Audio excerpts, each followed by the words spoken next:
Ini pertama kali gue punya gaming PC handheld. Kalau konsol handheld itu gue punya Nintendo Switch. Itu dua hal yang beda gak ya? Nah sekarang gue pengen bahas adalah Legion Go S. Unit itu udah gue gak pegang.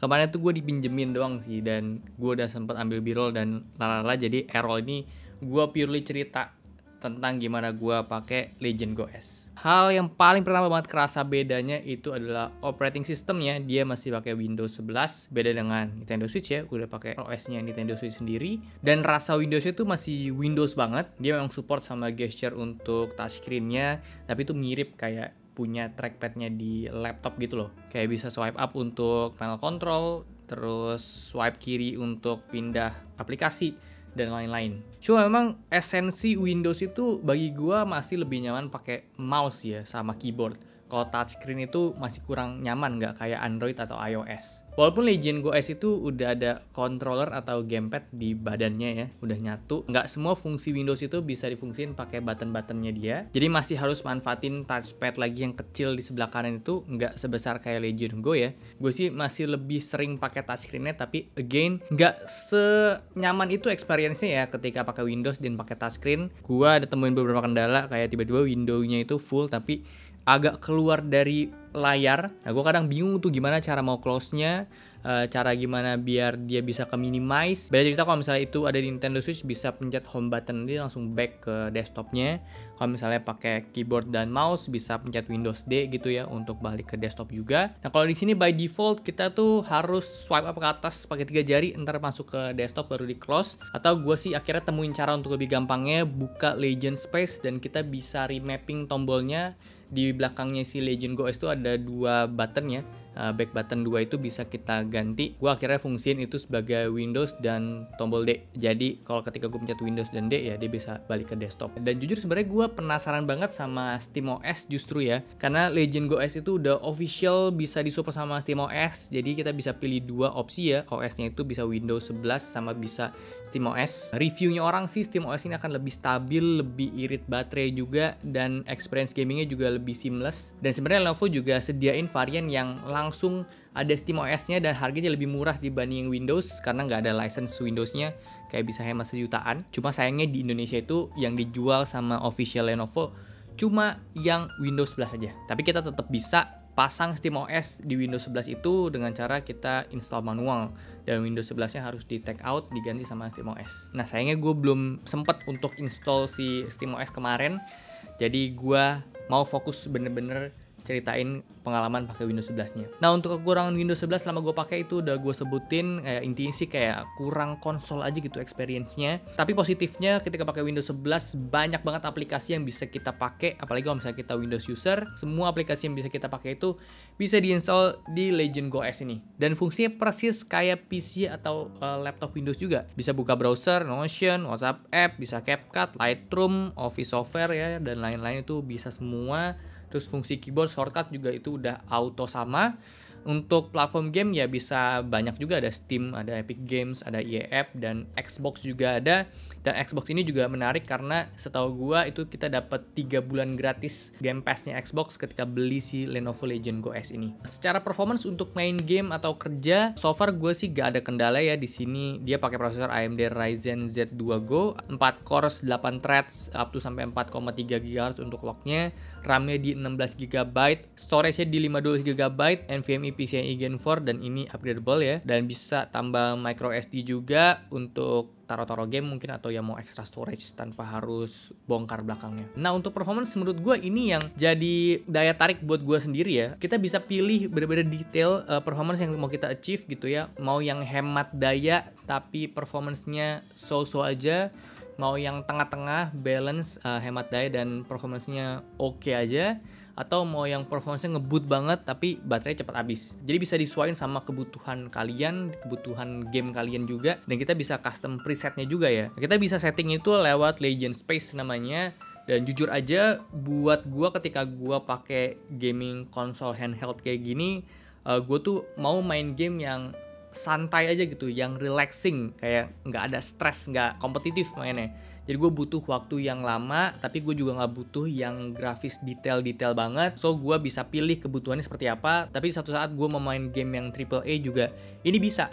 Tapi ya konsekuensinya nggak bisa dipakai lama-lama lah. Jadi gua itu selalu pakai di custom mode. Thermal mode itu gua bikin quiet, fan speednya itu gua set di smart aja, dan OS power itu gua bikin yang efisiensi. Nah ini gua main game Jurassic World itu tahan sampai 3,5 jam ketika gue pakai preset ini, dan itu gue coba main nonstop, dapat tuh 3,5 jam. Itu FPS-nya gue dapat di sekitar 30 sampai 40 FPS, dan menurut gue itu udah playable lah. Hitman di preset yang sama itu dapat di 30 sampai 40 FPS juga. Jadi kalau gue lagi bosan main Jurassic World, ya gue bisa main Hitman sambil gabut-gabut gitu, dapat di 30-40 FPS itu udah playable juga menurut gue. GTA 5 Online di preset yang sama dapat 30-40 FPS juga, tapi untuk RDR 2 ini nggak nyampe ya, coba 30 FPS-an doang, dia agak nge-lag kalau misalnya pakai preset yang gue tadi. Red Dead Redemption tuh lebih enak dipakai di performance, kita bisa bikin thermal mode-nya itu custom jadi maksimal di 33 watt.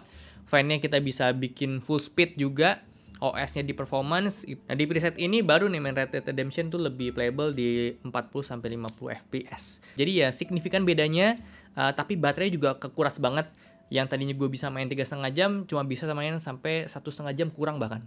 Jadi ya balik lagi soal kebutuhan gamenya seperti apa, grafis gamenya seperti apa, dan tujuan kalian mau main game itu apa, lebih ke santai atau mau kompetitif ya. Kalau santai tentu gue sih lebih fokusin untuk efisiensi baterainya ya. Jadi gue bisa main di mana aja. Kalau gue udah capek duduk ya gue bisa sambil rebahan ya, karena kalau main Jurassic World itu nggak ada habisnya sih menurut gue. Dan fungsi quick setting juga itu menurut gue ngebantu banget. Ketika gue emang mau pindah game ya gue tinggal pencet quick setting itu, terus gue bisa ubah dia punya preset secara cepat ya, bisa pakai yang custom atau preset yang udah tersedia juga. Gue coba juga untuk tes di Cinebench R23 ya. Gue tesnya di multicore, masing-masing preset itu angkanya naik dari preset yang power saving, thermal mode-nya quiet, fan speed-nya smart, dan OS-nya itu efisiensi, dapat di 2506 poin. Terus lanjut ada di performance, balance, smart performance, itu ada di 3700-an points ya. Naik lagi performance, terus thermal mode-nya gue bikin performance, speed-nya itu di smart, dan OS-nya itu performance dapat di 5058 points. Terus gue custom thermal mode-nya jadi 33 watt, full speed fan-nya, performance OS-nya itu di 5095 poin. Jadi ada kenaikan ya. Tapi ada satu pertanyaan yang penting nih. Ini kalau di cas gitu makin kenceng gak ya? Jawabannya ada ternyata. Bedanya tuh di maksimum watt yang bisa di-achieve sama si Lenovo Space. Kalau nggak dicolok maksimalnya itu cuma 33 watt, tapi kalau dicolok tuh bisa sampai 40 watt. Di Cinebench ini ada beda yang signifikan. Ketika pakai 40 watt itu kita dapat di poin 5726. Tapi kalau gue coba untuk main game kayak Red Dead Redemption, itu cenderung sama aja sih ya, pakai 33 sama pakai 40 watt. Selama gue tes suhu ini tuh oke, nggak ada masalah, nggak ada panas yang berarti, apalagi di bagian tangannya.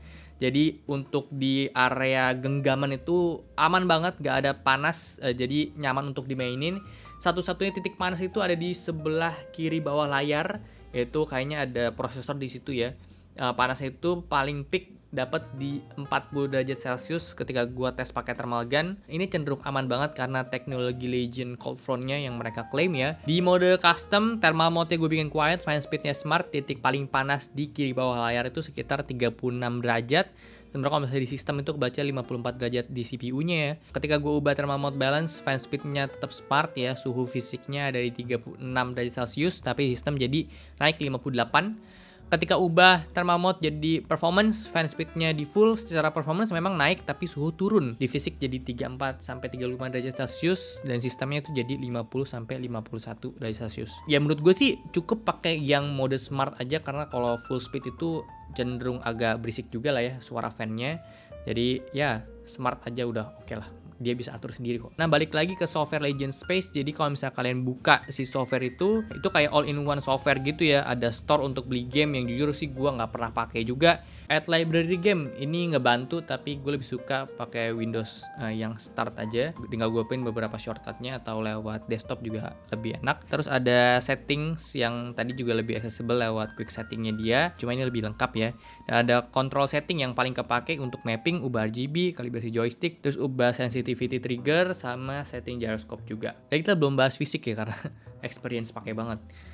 Secara fisik memang kalau gue bandingin sama Nintendo Switch OLED yang gue punya, jauh lebih besar si Legion Go S, karena dia punya layar tuh udah di 8 inch, dia pakai IPS panel, udah touchscreen sampai 10 titik pun bisa ya. Resolusinya di 1920x1200 atau WUXGA. Refresh rate-nya dia di 120 Hz. Secara kualitas panel ini oke. Untuk kebutuhan gaming udah cukup ya. Gue dapetin gamutnya itu di 98% sRGB, Adobe RGB di 71,5%, dan DCI-P3 di 74,1%. Akurasi warna rata-rata di 2,03 delta-i, akurasi warna putihnya di 5,6 delta-i, dan memang ini biru banget ya, di 7300 Kelvin untuk suhunya, dan brightness-nya maksimal itu di 486,49 nits. Klaimnya dia sih di 500 nits, jadi ya mendekati lah ya. Untuk posisi pegang jujur ini ergonomik, tapi perlu penyesuaian awalnya juga, karena gue user Nintendo Switch untuk ukuran lebih kecil, lebih tipis. Pindah ke Legend Go S ini rasanya bulky banget. Kontrolnya dia nggak bisa dilepas kayak di Legend Go, jadi ini udah nyatu aja kayak gitu.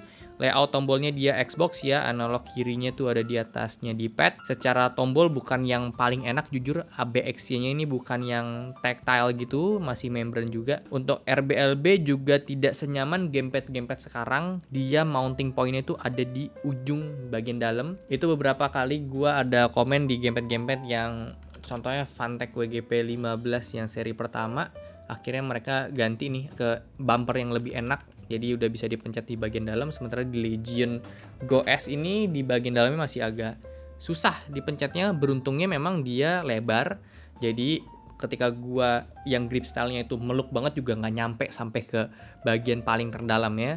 Otomatis gua paling sering pencet di bagian tengah dan itu aman-aman aja ya. Triggernya juga oke, dia bisa mode quick trigger, bisa yang biasa juga. Jadi untuk main game balap pun ini enak. Ada dua back button yang tadi gua dari map di Legend Space, ini Y1 dan Y2 namanya. Dan untuk analog atau joystick ini dia udah Hall effect. So far gua pakai sih nggak drifting, dan mode sirkularnya dia itu zero error, ini oke banget. Harapannya ini bisa awet tentunya, karena ya kalau misalnya ada apa-apa repot nih. Gua nggak tahu tuh cara servisnya gimana, karena nggak bisa dicopot si gamepadnya doang gitu. Jadi kayaknya harus dibawa seunit-unitnya. Dan tombol terakhir tuh ada D-pad. D-padnya dia membran juga dan model yang sirkular. Jadi ini lebih universal kalau kalian mau main game fighting, kombonya lebih enak lah ya. Untuk connectivity ya kalian bisa tambah peripheral wireless kayak mouse, keyboard, ya fungsinya sama kayak pakai laptop atau pakai PC Windows ya. Ya saran gue sih pakai koneksi wireless aja, pakai Bluetooth aja, karena dongle-nya dia cuma ada 2 Type-C USB 4. Dia itu udah support sama untuk nge-charge buat data, sama untuk display juga bisa ya. Kalau mau lebih banyak ya pakai USB hub aja. Mau dibikin setup di meja kerja bisa, kalau mau pergi tinggal dibawa aja kayak gini. Karena kebetulan motor gue juga udah Type-C dan itu udah ngecharge juga sekalian. Ada satu port combo jack juga, ada tombol power di atas yang ada LED-nya, dan ini by the way warnanya berubah-berubah kalau misalnya kalian ubah si mode performance-nya. Ada tombol volume untuk besar sama kecilin, ada speaker, dan ada mikrofon yang hasil suaranya itu kayak gini. Cek 1, 2, 3. Ini adalah audio dari mikrofonnya Legend Go S. Tes 1, 2, 3, tes 1, 2, 3. Kalau ini dari kamera. Tes 1, 2, 3, tes 1, 2, 3.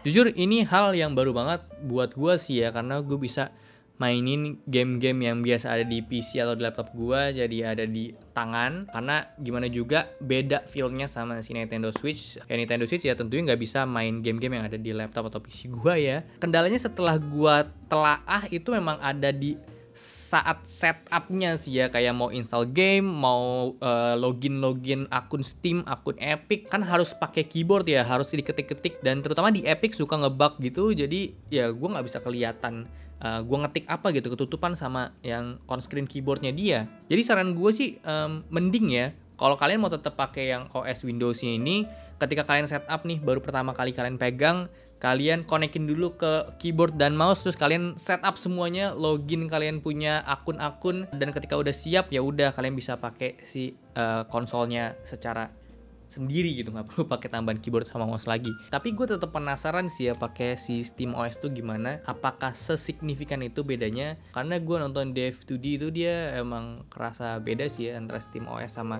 Windows. Tapi gue belum ada kesempatan untuk cobainnya. Untuk harga resminya di Indo sekitar di 8 jutaan, kalian bisa cek aja linknya di description box. Dapat garansi 3 tahun carry in. Kemarin gue ada baca kalau mereka itu kasih gratis dockingnya, docking Type-C gitu, untuk pembelian sampai tanggal 31 Juli 2025. dan itu cuma ada 80 slot doang, kayaknya emang agak sedikit sih ya. Tapi ya dicoba aja. Atau kalian bisa dapetin dock dan pouch gratis juga kalau misalnya kalian beli itu di Lenovo Official atau di authorized Lenovo Official online ataupun offline store. So segitu aja untuk video kali ini. Thank you banget udah nonton. Kalau suka boleh like, share, dan subscribe. Gua Okta, sampai jumpa di video selanjutnya. Terima kasih.